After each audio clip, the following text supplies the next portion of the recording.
Promesse biblique du jour. Aujourd'hui, une petite histoire pour nous faire réfléchir. Il y avait une fillette dont le principal défaut était la gourmandise. Elle aimait particulièrement les confitures. Or, elle avait remarqué au grenier des pots de confiture. Il était bien tentant de les goûter, mais il y avait une difficulté. Précisément, au-dessus du crayon était accrochée une gravure dont on n'avait plus voulu dans l'appartement. Elle représentait le visage du Christ. L'artiste lui avait fait des grands yeux qui paraissaient regarder fixement la petite fille. Impossible dans ces conditions de toucher aux confitures. Comment faire une chose défendue et sous les yeux de Jésus ? D'un autre côté, la tentation devenait toujours plus forte. Alors un jour, la petite fille eut une inspiration soudaine. Grimpant sur une chaise, elle se hissa à la hauteur du tableau et le retourna contre la muraille. Pensant que Jésus ne pouvait plus la voir, elle s'empara d'un pot de confiture. Elle espérait qu'à cause de leur grand nombre, son larcin passerait inaperçu. En tout cas, elle pensait bien que le Seigneur ne l'avait pas vu. C'est vrai que ça peut nous faire sourire de la naïveté de cette petite fille.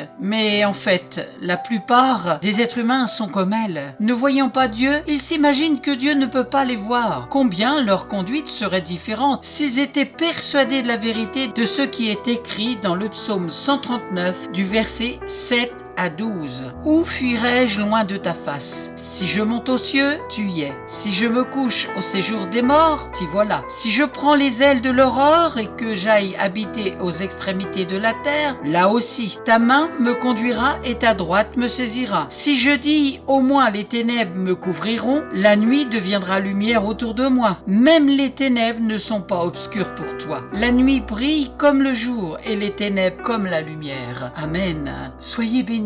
Bon courage, à très bientôt et si vous ne possédez pas de Bible, n'hésitez pas à me contacter.